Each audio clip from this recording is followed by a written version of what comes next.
Hello দর্শক বন্ধুরা, আমি doctor Sheikh Shahriar Ahmed, consultant dermatologist practising at Kolkata. আজকে যে গুরুত্বপূর্ণ টপিকটি নিয়ে আমরা আলোচনা করব সেটি হচ্ছে ড্রাই স্কিন বা শুষ্ক ত্বক। এই প্রবলেমটি নিয়ে কিন্তু আমাদের প্রচুর পেশেন্ট আসেন এবং এই প্রবলেমটি আমাদের দেশে কিন্তু যথেষ্ট কমন। প্রথমত আমরা যে জিনিসটি আলোচনা করব সেটি হচ্ছে ড্রাই স্কিনের কারণগুলি কী কী। সবথেকে কমন কারণ সেটি হচ্ছে ইকথিওসিস ভালগারিস এবং অ্যাটোপিক ডার্মাটাইটিস। এটি কিন্তু একটি ফিলাগ্রিন জাতীয় মিউটেশনের কারণে হয়।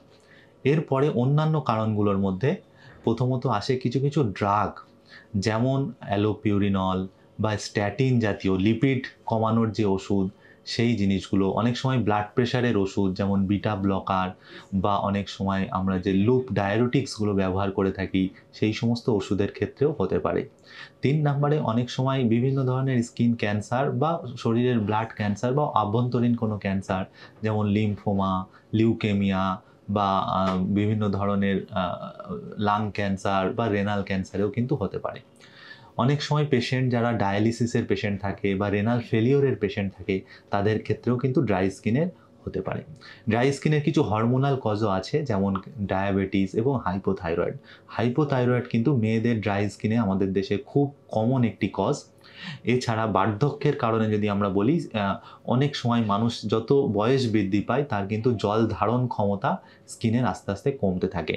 এটাকে বার্ধক্যজনিত ড্রাই স্কিন, এবং এই কারণে আপনার অনেক সময় স্কিনে র্যাশ বেরোনো বা চুলকানো হতে পারে, সেটাকে কিন্তু আমরা সেনাইল প্যুরাইটাস বলে থাকি। এছাড়া কিছু কিছু গ্র্যানুলোমাটাস ডিজিজ আছে, যেমন সার্কয়েডোসিস, এক্ষেত্রে আপনার ড্রাই স্কিন হতে পারে। ম্যাল নিউট্রিশন আমাদের দেশে একটি বড় কারণ ড্রাই স্কিনের জন্য।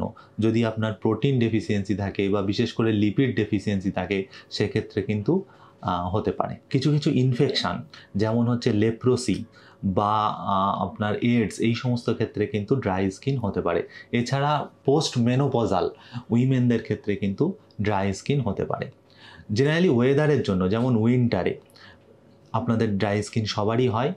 এছাড়াও যদি আমরা কখন কোনো পার্বত্য অঞ্চলে ঘুরতে যাই, দার্জিলিংয়ে বা কাশ্মীরে, এক্ষেত্রেও কিন্তু আমাদের সিভিয়ার ড্রাই স্কিনের সম্মুখীন হতে পারে। কিছু কিছু কানেকটিভ টিস্যু ডিসঅর্ডার, যেমন লুপাস এরিথেমাটোসাস বা ডার্মাটোমায়োসাইটিসের ক্ষেত্রেও কিন্তু ড্রাই স্কিন হতে পারে। এরপরে আমরা যেটি আলোচনা করব সেটি হচ্ছে ড্রাই স্কিনে কী কী সমস্যার সম্মুখীন হতে পারে। আপনি জানবেন ড্রাই স্কিন মানে কিন্তু আপনার স্কিনের যে বেরিয়ার ফাংশন সেটি কিন্তু নষ্ট হচ্ছে। এই স্কিনের যে বেরিয়ার ফাংশন খুব ইম্পর্টেন্ট। তার কারণ হচ্ছে স্কিনের বেরিয়ার যদি ইনট্যাক্ট থাকে তাহলে যে কোনো ধরনের অ্যালার্জেন কিংবা জীবাণু বা ডাস্ট আমাদের স্কিনের গভীরে কিন্তু প্রবেশ করতে পারে না। কিন্তু যখনই আপনার ড্রাই স্কিন হবে সেক্ষেত্রে কিন্তু আপনার এই যে উপরের যে স্কিনের বেরিয়ার, এইটা কিন্তু নষ্ট হবে। নষ্ট হলে বিভিন্ন পরিমাণ অ্যালার্জেন আপনার শরীরে ঢুকবে, যার ফলে আপনার বিভিন্ন ধরনের অ্যালার্জিক র্যাশ বার হবে।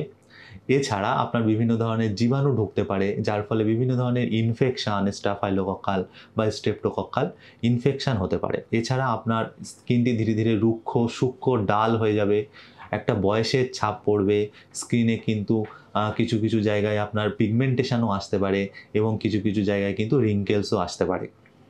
এছাড়া আপনার স্কিনটি কিন্তু প্রচণ্ডভাবে চুলকাতেও পারে। সুতরাং ড্রাই স্কিন নিয়ে আমাদের যে পেশেন্টগুলো আসে তাদের এই সমস্ত সমস্যা মূলত তাদের থাকে। এরপরে আমরা আসি যে ড্রাই স্কিন হলে আমাদের কি কি করণীয়। ড্রাই স্কিনের ক্ষেত্রে আমি যদি বয়স অনুযায়ী দেখি তাহলে একদম ছোট বাচ্চাদের যে রোগটি সবথেকে কমন সেটা কিন্তু এটোপিক ডার্মাটাইটিস। এই রোগটিতে আমাদের স্কিনের যে লেয়ার, এখানে কিন্তু ফিলাগ্রিন বলে একটি জিনিস থাকে যেটা কিন্তু স্কিনের বেরিয়ারটাকে রিপেয়ার করতে সাহায্য করে। এই ফিলাগ্রিন এই সমস্ত বাচ্চাদের মিউটেটেড থাকে। এদের জেনেটিক্যালি কিন্তু স্কিনটি ড্রাই হয় এবং প্রায় সারা জীবনই ড্রাই থাকে। এই সমস্ত বাচ্চাদের হাঁচি কাশি সর্দি লাগার সম্ভাবনা বেশি থাকে, অ্যালার্জিক র্যাশ খুব বেশি হয়। জেনারেলি এই বাচ্চাদের বাবা বা মায়ের কারোর একজন এর কিন্তু এরকম অ্যালার্জিক সমস্যার হিস্ট্রি পাওয়া যায়। এই সমস্ত বাচ্চাদের ক্ষেত্রে কি কি করণীয়। প্রথমে বলি, আপনাদের কিন্তু ড্রাই স্কিন হলে একটি ভালো ময়েশ্চারাইজার রেগুলার ব্যবহার করা উচিত। এই ভালো ময়েশ্চারাইজারের কম্পোনেন্টগুলো কি কি। প্রথমত হচ্ছে white soft paraffin, light liquid paraffin, glycerin, shea butter, cocoa butter, এই সমস্ত জিনিসগুলো বা ইনগ্রিডিয়েন্টসগুলো যে সমস্ত ময়েশ্চারাইজারে আছে সেগুলো কিন্তু আপনারা ব্যবহার করতে পারেন। এখন প্রশ্ন হচ্ছে যে ময়েশ্চারাইজার কখন ইউজ করবেন। ময়েশ্চারাইজার মূলত আপনার স্নানের 1 মিনিটের মধ্যে ব্যবহার করা উচিত। স্নান করলেন, গাটা হালকা করে মুছলেন, যখন হালকা ভিজে ভিজে ভাব থাকবে সেই অবস্থায় কিন্তু স্কিনের ওপরে ময়েশ্চারাইজারটি লাগিয়ে নিন। মনে রাখবেন যে আমাদের দেশে যে অভ্যাসটি আছে স্নানের আগে তেল মাখার, এই অভ্যাসটি কিন্তু ভালো নয়। কারণ আপনি যদি কোনো একটা স্কিনে তেল মেখে ফেলেন, তারপরে আপনি যতই জল দিন সেই জলটি কিন্তু স্কিনে লাগবে না বা বসবে না, যার ফলে তার স্নানটি সম্পূর্ণই হলো না। সেই জন্য ময়েশ্চারাইজার বা নারকেল তেল খুবই ভালো, সেটি আপনি সর্বদা ব্যবহার করুন স্নানের পরে। তেলের মধ্যে আপনি সর্ষের তেল বা অলিভ অয়েল ব্যবহার করবেন না। নারকেল তেল বা ভার্জিন কোকোনাট অয়েল আপনার স্কিনের জন্য ভালো। এছাড়া আপনি যে সমস্ত ময়েশ্চারাইজারের নাম বললাম এই ময়েশ্চারাইজারগুলো ইউজ করতে পারেন। শীতকালে অবশ্যই 2 বার করে ইউজ করবেন, স্নানের পরে এবং রাতে। দ্বিতীয়ত, এই সমস্ত বাচ্চাদের ক্ষেত্রে কিন্তু দীর্ঘক্ষণ ধরে স্নান করা যাবে না। খুব অল্প সময়ের মধ্যে 3-4 মিনিটের মধ্যে স্নান করে নেবেন এবং মনে রাখতে হবে যে সাবান এই সমস্ত স্কিনের জন্য ভালো নয়। যে কোনো ড্রাই স্কিনের ক্ষেত্রে যদি আমরা বলি, আপনি যত সাবান ব্যবহার করবেন সাবানটি কিন্তু স্কিনের উপরের লেয়ারে যে অয়েল আছে সেটিকে রিমুভ করে দেবে, যার ফলে আপনার স্কিনটি আরও ড্রাই হবে। সেই জন্য আপনি কিছু কিছু বডি ওয়াশ ব্যবহার করতে পারেন, এছাড়া সিন্ডেড বার ইউজ করতে পারেন। কিন্তু মনে রাখতে হবে কি ব্যবহার করছেন, তার থেকেও বেশি ইম্পর্টেন্ট হচ্ছে কত কম ব্যবহার করছেন। আপনি সাবান সপ্তাহে 1 বার বা 2 সপ্তাহে 1 বার ব্যবহার করুন। জানি এটা শুনতে একটু খারাপ লাগবে যে রোজ যদি সাবান ব্যবহার না করি তাহলে ভেতরে একটা কেমন স্কিনে একটা ময়লা ময়লা ভাব আপনাদের অনেকের মনে হতে পারে। কিন্তু মনে রাখবেন, আমরা যে পরিমাণ ধুলোয় বা ডাস্টে অভ্যস্ত তাতে শুধুমাত্র কিন্তু স্নান করলেই সেই ধুলো বা ডাস্ট কিন্তু রিমুভ হয়ে যাওয়ার জন্য যথেষ্ট। এছাড়া মাঝে মধ্যে সপ্তাহে 1 বার বা 2 সপ্তাহে 1 বার আপনি সাবান বা বডি ওয়াশ ইউজ করতে পারেন। কিন্তু সাবান যত কম ব্যবহার করবেন ড্রাই স্কিনের জন্য কিন্তু ততই ভালো।